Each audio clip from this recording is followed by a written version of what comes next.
We're back on Fresh Waves. We are speaking with Jessica Kahoon, Karen Piper, and me, Bren Masson, and we're having a discussion about fashion. Now, we have had some listeners send in some questions, and so I think we should address some of the questions. Wear a dress, have questions. Okay, so we have Bev, who says that she's going to a charity event. It's in the evening, but she doesn't know anything about it. The invitation doesn't say what the dress is. There will be guest speakers. The seats are very expensive, but they are guests of the people who bought the entire table. What should she wear? Where's the event? Downtown, at an old movie theater converted into something trendy. You know how that works. So, well, for me, I would either do a really, really, really nice dressy pant with a fabulous top, or just a simple little dress, not lacy, not over the top, and have a little blazer or a little shrug or something of that sort over top. That would be me. Okay, could you use a shrug? Because we haven't talked accessories yet, and we will, but could you use a shrug that's a little fancier to fancy up an outfit? And then if you see that it's not so fancy, definitely ditch that and have another one that's or not a so really nice shawl or pashmina. Have that with you, so at least you know you've got the option of that look. Right. Okay. An evening informal, that's how I will classify it. And I think a lot of people get confused with the different levels of formality because, as you said, a lot of people don't use them anymore, like evening casual, evening formal, right? Evening formal to me means tuxes and gowns. Exactly. That's evening formal. So it's an evening casual, what we will kind of classify it, and it's as Karen described, right? Like a nice suit or palazzo or a nice dress.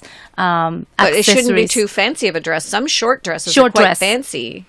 It can still be a short dress and be a little bit fancy. I'm talking like not lacy and satiny and that's right, embellished and right. I'm talking like your classic like a little cocktail shift type of dress. Yes. Yeah, exactly. And not necessarily your little black dress because everybody will be wearing a little black dress. To be safe. People always wear the black cocktail dress, don't they? Right.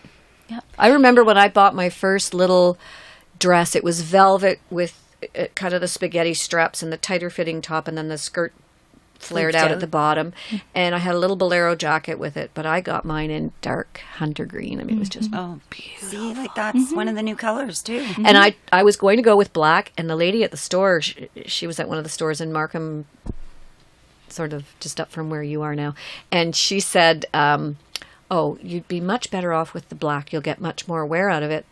And I said, but I don't look good in the black, and the green is just dark green, but it's definitely green. And she said, well, black's just kind of the standard and you'll really get a lot. She tried to dissuade me.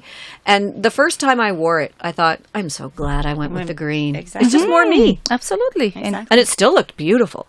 And that was a great piece because even though it was velvet and green, it was Christmas, it was New Year's. I could dress it up, I could dress it down, put a different jacket with it. You know, the bolero tends to be a little fancier. The longer jacket just tended to make... It was a great piece, and I honestly wore it for 20 years. Perfect. That's what you want. I really did. And when I gave it away, it looked brand new.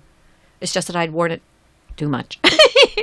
You know what I mean? There's a classic, and it's just classic. But so that's like this Bev lady. If she just does something something within elegant, classy, but not weekend wear, would be...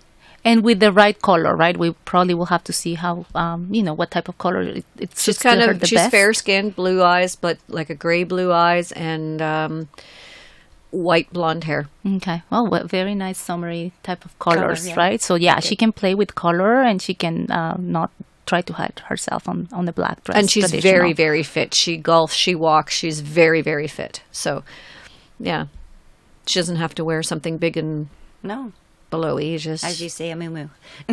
Yeah, but not your golf attire, you know? No, exactly. Right. Exactly. It's an event. It's a charity event. So you want to still look nice, but you don't want to be over the top.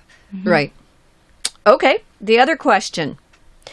Does culture play a role in what you wear? I think what they're saying is they can tell that you have that nice Spanish going on, and there's the Latino look is a different look. Right.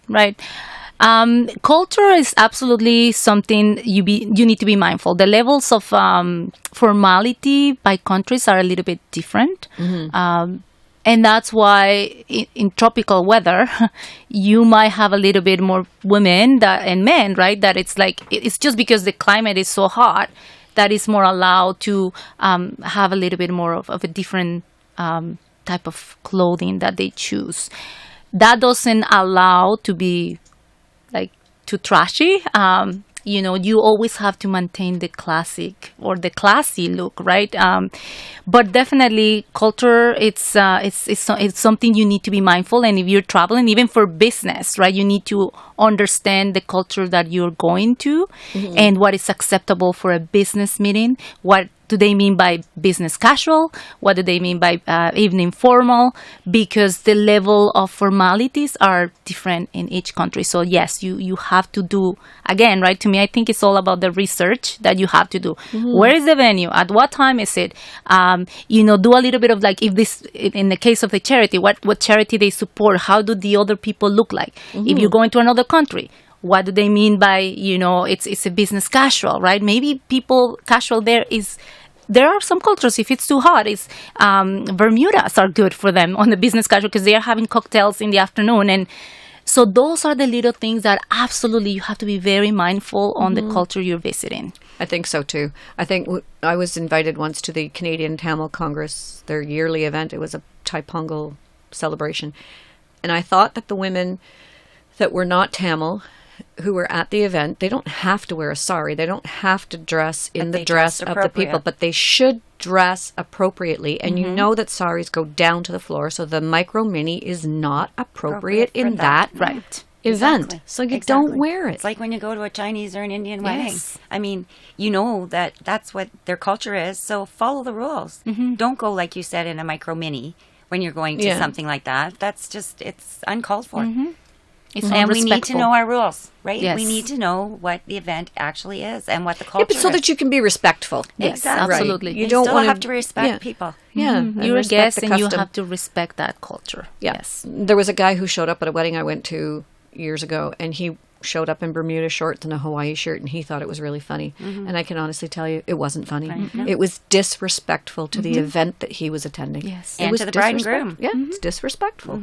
And in some countries, they will have the right to not allow that person to join. Yeah.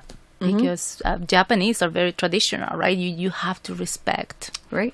the culture. I went to a funeral a few weeks ago for a friend of ours who's recently passed away, and he loved Jamaica. Jamaica was his second home, and it was his happy place.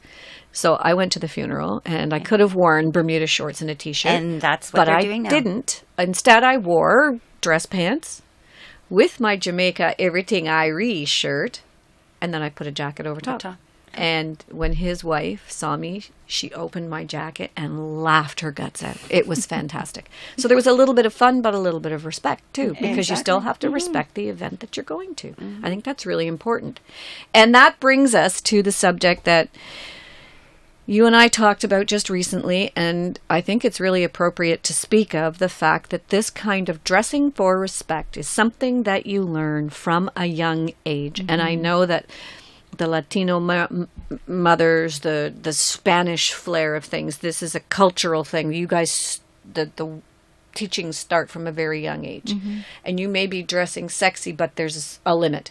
And it's parents who help you define these limits. Now that the Ford government is saying that, Bob's your uncle with the high school fashion, and okay, spaghetti straps are okay. The length, midriff. yep, midriff is okay. The length of the shorts is now not a thing as anymore. short as it can possibly go.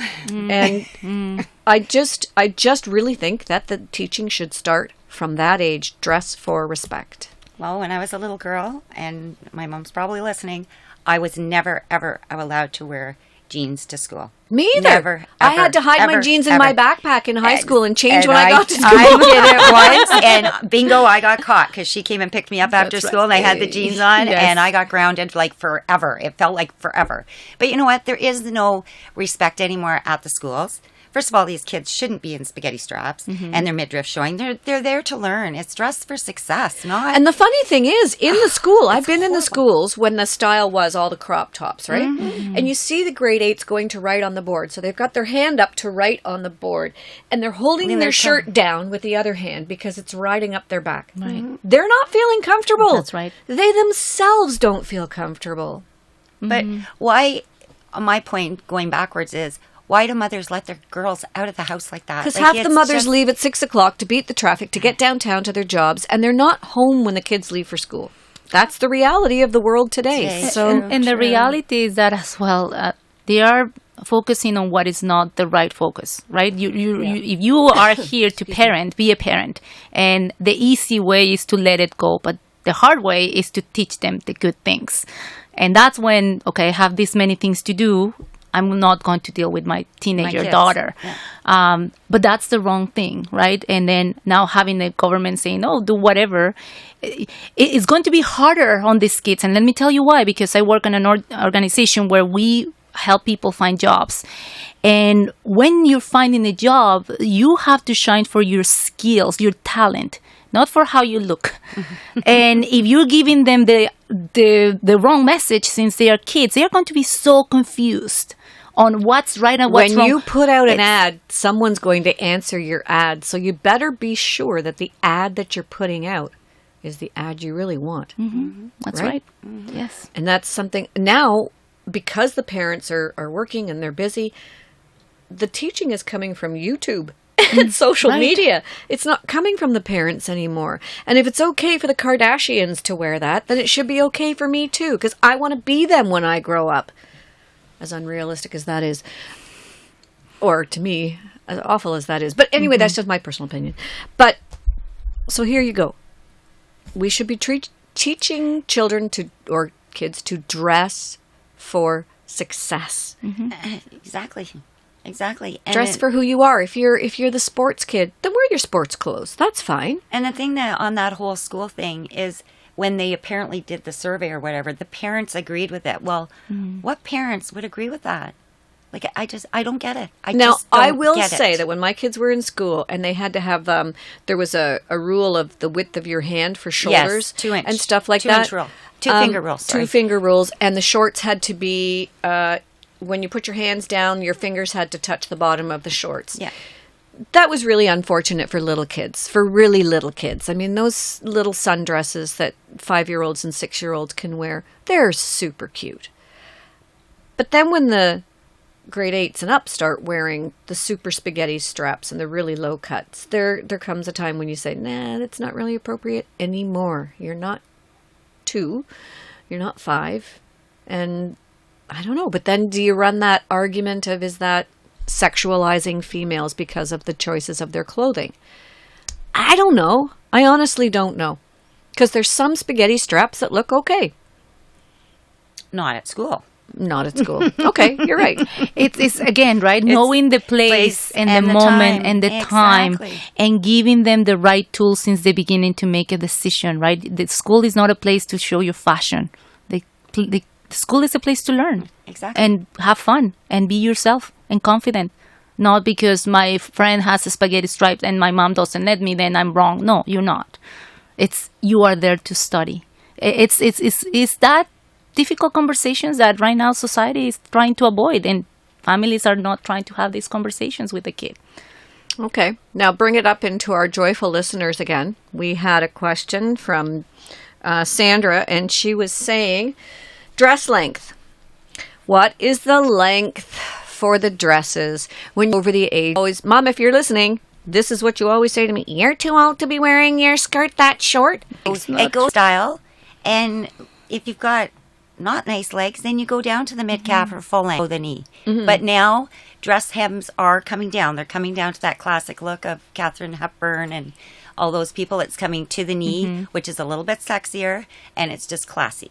So it's below the knee just to the top of the knee? At the knee. It's that perfect length. Right, It's right. the perfect sexy length. I totally agree. To me, that's a myth. The reality is right now, the world is changing. As we start aging, we become more conscious about our body. A lot of women are really doing a lot of good exercise. If you have the legs to rock it, right? Don't hide them. However, as I mentioned before, we be mindful of where. If you're going to an evening event with your husband, with your friends, and you're having fun, be mindful of the length, like something that is comfortable, and know your body. Exactly, know your body. If you don't have the great legs, you know what? Put some nice pants. Put something that makes you feel comfortable. There's no such a rule as you cannot wear it anymore. I mean, if you have it and you can rock it and you feel confident. So I wear appropriate lengths. Okay. And that's what we all know what's appropriate. Right. And if we don't, we ask the question. Okay, so what about these midi dresses or whatever they call them? The ones that are the Midi, yeah, long dresses for the It's summertime. happening again. The maxis. Yeah, maxis. Yeah. But some people don't. Like, I honestly see some people who are heavier and shorter wearing these dresses, and it doesn't complement the way they look. No. But they think they look great Right. because But no, it's somebody fashion, said to yes. them, Or because it's a fashion. fashion. somebody It's- said to them, that looks awesome on you. They've walked out of the store and Or it's fashionable. you go- Everybody's wearing them. But you can't be fashionable if it's not the right look for you. Right. I was in Jamaica this year and they took a picture and all the women said, okay, wear your maxis and let's go down the beach and take a picture. And I said, well, I didn't get the email because I don't wear maxis and I didn't bring one with me. I was the only one in a short dress. Well, it wasn't short, but it was still Which is mid-calf. fine because you know that that's what works for you. Right. But that's what feels cool for me. I don't like having something tangled around my feet. From a practical point of view, it drives me out of my mind. It's your personality, and it's if it doesn't suit you, and it doesn't suit a lot of women, right? But it's just going by trends. But once you know yourself, you will adopt the trends that are made for you. Not every trend is for you, right? So. It's hard sometimes to be the black sheep that's hanging out with all the white ones. You're or never the, a black No. sheep. Ever, ever, ever are you a black sheep. If it doesn't work, it doesn't work. You don't do it because it's a fashion trend. You It do is- it because it's what works for you. And everyone is unique, right? Everyone will bring your own thing. Why you want to be someone else? It's as simple as that. You will And if bring we your were all own the personality. same, the world would be perfect. Okay, but It's not. what's to say then Right? that, if you were at drum camp, say, with all the women and it's all a women's weekend and everything and you want to do the boho thing and Yeah. so you can rock that bohemian kind of artsy look in that environment for the weekend and then you change back into your office wear for Monday. But that's also an event. That's not That's right. day to day. It's an event. So it's like a costume party. People do that all the time, where they do a boho weekend or they do a Hawaiian shirt weekend or whatever. That's an event. It's not And your it's a day-to-day theme. It's a fashion. theme. It's a theme. Yeah. And Yeah. within that, I bet you that if you're in tune of who you are, you will bring that bohemian with a classic style if you're a classic person. If you are a very trendy, it will be a completely bohemian trendy. But it's again, right? Knowing what makes you feel happy, comfortable, and knowing your personality, you will bring even to a theme your own self, right? Your own take on it. Yeah. Yes. Exactly. Okay. Alrighty. So we're going to take our break because we have to, because that's what we do here. And when we come back, we're going to talk a little bit about the, because we did get another listener who asked us about the grad dress for the mom. Actually, we have a couple minutes. Let's just chat that before we go for our break. Grad dresses for moms. Are we going classic because of that event? She said, what kind of dress does a mom wear to her kid's graduation? There's a lot of graduations for high school, grade 8, and college and university graduations, which tend to be a little fancier with the, when your kid's getting a doctorate degree, you probably don't wear capris and a t-shirt. No. But even now with prom dresses, I mean, the kids look like they're going to freaking weddings. Yes. They do. It doesn't look like a grad dress. And they all look, what are they, 14, 15? I've never had children, so I don't know. 14, 15? Yeah. They look awful. Like it's so wrong. Yeah, So what but does it's a so mother wear? YouTube. Yeah, well, you know what? It's time social media cut out all that stuff. It is time. And people learn Absolutely. I agree with you. The rules. I mean, the classic looks. When you graduate from whatever it is, I guess. High school. Yes. Yeah. What the proms are. What are they going to do when they get married? Oh, one up that as well, I'm sure. Yeah, exactly. Right. And I think because of the occasion, right? And again, let's make sure people gets into the occasion. What are you celebrating? It's an accomplishment of a graduation of a studies of your kids. It's a big celebration. Sticking to the classic is the safest way to look elegant, to look your best, and to showcase to your son or daughter, this is what formality will mean because you continue your studies, right? So if you are asking that question, is again, be mindful of the day, right? The event, where is it going to be? Yeah, it's all daytime. That's the thing too. With the graduations, so go to a classic, simple, beautiful dress. I love that it's in the summer, so you can play with your color. Floral. Put your spark. Put your own personality, right? Still Florals, be a parent. Colors. Be a parent. A classic type of look. If I can find the picture, I'll put it on Facebook, even though it's me. We can probably put some. You have nice clothing, Karen. Maybe we can put some on your on the store. Facebook page to take a look at what goes on. But I will say, when my daughter graduated from Waterloo, which is a pretty big deal because Waterloo is one of the hardest universities to get into, and so it's a big hairy deal. I wore a Peppertree Classic. There you go. It was a white dress, but then I had a nice colorful scarf that I wore around the neck of the white dress. The white kind of a t-shirt dress with the string that pulled at the collar. You know the one I mean. I do, yes. And then I got a kick-ass, sorry, it's radio, a kick buttocks pair of shoes that were handmade in Turkey, and they were unbelievable, and they matched the scarf. It was so nice. You're talking about accessories, which makes it, right? And that's what we're going to talk about right after the break, is the accessories that make the basic piece shine like silver or gold or black or bronze or whatever color you happen to be wearing.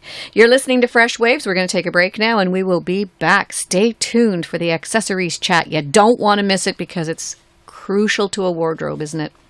We agree. Okay, we'll be right back. Stay tuned.